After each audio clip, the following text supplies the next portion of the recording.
Hi everyone, I'm Laith.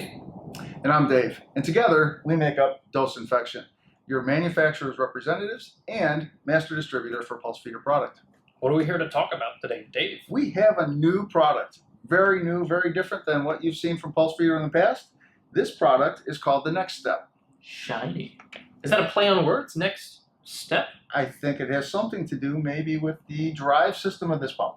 So what we have here is a stepper motor driven diaphragm metering pump. You might know Pulsafeeder for their Pulsatron solenoid driven diaphragm. Right.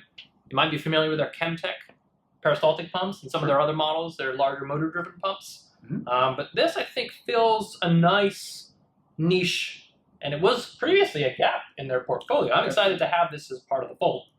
As am I, because pulse feeder brings you more styles of metering pump than others. And this really rounds it out with the NextStep. And it's very different in its drive system, but what that gives you is a lot more precision and control because of the stepper motor allowing for actual different rates for suction stroke and discharge stroke. You can hit very short suction stroke to refill the head, and a nice long discharge stroke that gives you very laminar flow in your processes. So it's inherently different than the other products. But in the case of other fluids, higher viscosity fluids, you may not be able to get away with that really fast suction stroke.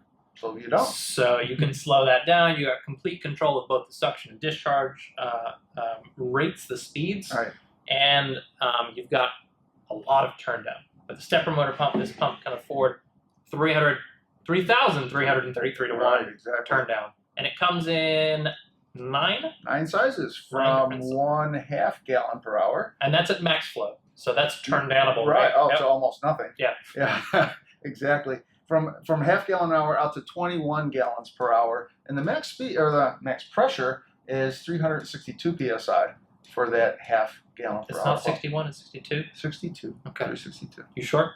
I think it's a conversion. But yes. So that's a lot of control, and you get the added benefit of it's a diaphragm.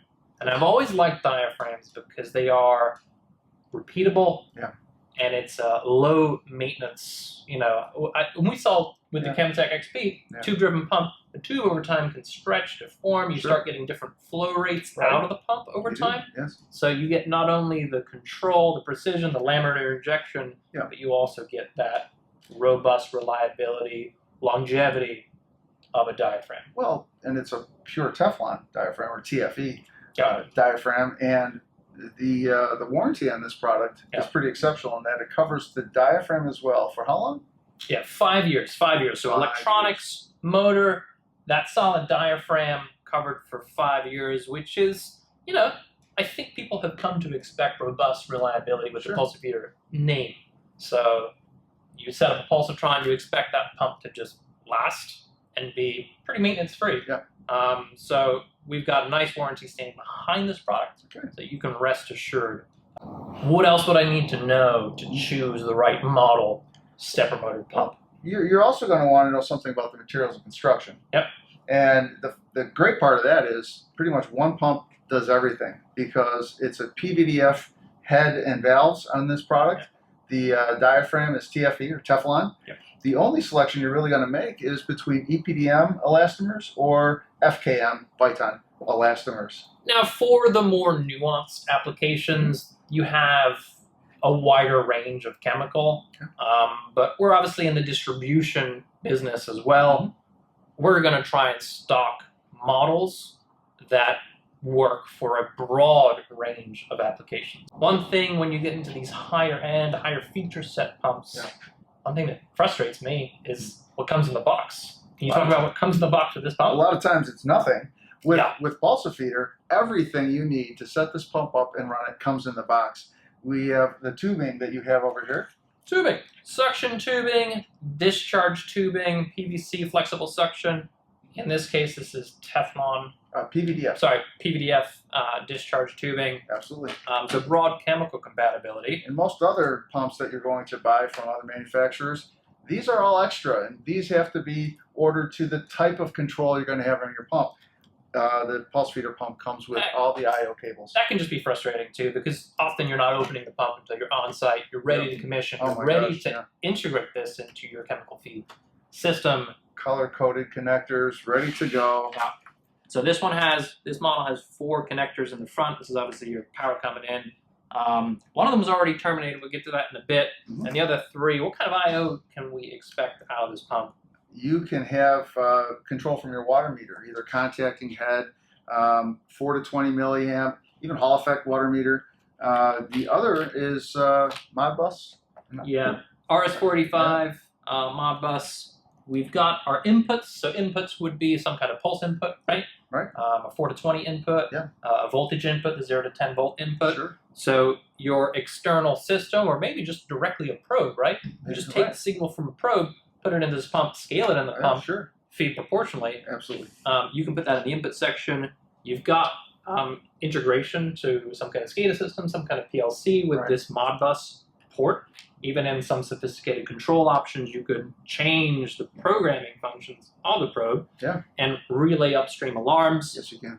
Also, you've got that separate alarm port. So red for alarm on the connector, red on the face of the pump, so that you can alert some kind of external system of an alarm. And then one of the things I'm most excited about is this other. The other one. The other port. What's already plugged into our pump right here? Of course, it comes with the injector, but the other end of that is your suction. And we have a integrated suction strainer. So I'm going to get this going first before you demonstrate that. Sure. This is just in fixed mode, right? So it's just feeding. Yep. So PVDF suction strainer built in, weight built in, no separate parts. And the level indicator is also built in. So when the level drops in your tank, we get a magnetic contact, dry contact to the pump that shuts it off. Love it. So we get a bright red alarm on the screen, informing our operators that we're in alarm. That would also trigger an alarm on our output cable. Right. It would have a readable alarm on your Modbus chart as well, so you could read exactly what that alarm is. I'm just going to put this in standby mode again. Let's talk about some of the operating modes that this pump has built in, because there's a lot of them. There is, and it's key, right? We talked about the whole drive system and the turn down and all those other things. Well, that's no good without a control part of it, right? So the operating modes on this take inputs from your process, either manual or from automated equipment. That can be even a dry contact from a contacting head water meter or PLC, a Hall effect signal from a water meter, 0 to 10 volts DC as a control mode, common with a lot of equipment or controllers on the market, and 4 to 20 milliamp, probably the most common feed from, and that can be from a control system or even directly from a probe, a free chlorine sensor, a pH sensor. Take that 4 to 20 milliamp input, and then we tell the pump what to do with it. Yeah, those are all proportional control methods, taking that pulse input, feeding proportionally, any of those analog inputs feeding proportionally. So the pump's taking these signal IOs, and it's not just like necessarily blindly following it. It's got a lot of additional functionality baked into it, which is cool and powerful. You want to talk about your favorite operating mode? My favorite, PPM mode, so parts per million. So with an input device, dry contact from a water meter, whatever it is, you're trying to measure the water flow through the system, and you have that information. The pump takes that, you tell it the chemical concentration of what you're injecting into that water, and tell it how many parts per million. You might want to dose it 2 ppm, no matter what the water flow, from 0 to 200 gallons a minute, doesn't matter. This pump will take that information and process it and hold 2 parts per million for the instantaneous flow rate. So yeah, like Dave said, you're defining that ppm, you're defining solution concentration strength, and then you're tying that to an actual water meter input. What does that contact closure from the water meter mean, right? Because there's different K factors, different values that contact closure might mean. It'll translate all of that and then start feeding proportionally. So pretty cool. And then in addition to just the concentration ratio control ones, we've got batch control. Batch control. I think that would be pretty cool for any production type process or any routine service visit thing that you have to just, you know, potentially if you have a high bacterial count on your system, you need to feed some kind of oxidizer. Or if I'm if I've got a process, a spray bar application, or some kind of batch tank situation where we're mixing or making down some kind of solution, you can trigger this either manually using the pump face or from some kind of external dry contact.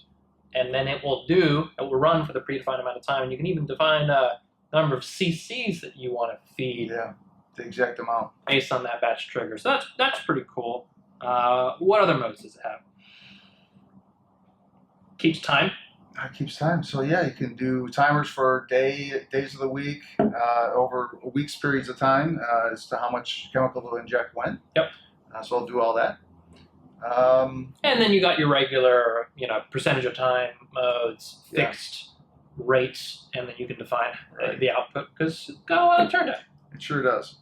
And the drive mechanism we talked about, the next step, the stepper, allows this diaphragm to move very slowly and pace to that. So it's not just, it says it'll do it because of the functionality. A solenoid diaphragm where you just get a stroke, well, that's not going to pace you down to those types of things. So that's where the design of the pump, the drive system, and the controls all come together to give you absolute process control that you're just not going to get anywhere else. So low pressure, high pressure, low feed rate, up to 21 gallons an hour. Over feed rate. 3,000 to 1 turn down. Where are we using this pump? Closed loops? Closed loop is fantastic. Boilers? Boilers, and especially the high pressure, low flow, that's great for a boiler to control that. Use it in some cooling applications. Absolutely, you can do that there. Anywhere where you've got a flow rate that changes a lot. Yeah. And this can keep pace with that flow rate. So that proportional feed, that can be municipal wastewater treatment of pH before discharge, potable water treatment for initial chlorination or secondary chlorination. All those things can be done with this product. Dechlorination too. There's no limit. I could see this being used in ballast water applications, drinking water. The NSF61 certification is coming soon. Okay. You can use that in water conditioning, rural water, up to small municipal for the drinking. Fantastic in that rural water. When you've got your 2 a.m. water flow of 5 gallons a minute and your 7 a.m. water flow of 500 gallons a minute, right? And you're going to hold parts per million chlorination or fluorine, whatever it's going to be. Right? Yeah, and the stepper motor head is pretty good with off-gassing products too, getting that complete volumetric displacement of the head, slow turn down. I'm excited to work with you guys on your next application. Keep this product in mind. Don't hesitate to reach out for your next feed application. Questions, concerns, we'll be more than happy to work with you, not only on configuring the right pump for your application, but all the ancillaries that you might need to go with it, probes, controllers, any aftermarket parts. Right, we can do it all. Just give us a call. We hope that the overview of this lets you think a little bit outside of what you've been used to with a solenoid type pump. You've got all these limitations on process, and it may lead to high-end controls that are required or something like that. So just exposing you to what this pump can do, married to a simple sensor, water meter, probe, and it can do a lot to take you to the next level of control of your next process. Or the next step. Thanks for the time, guys. Have a great day.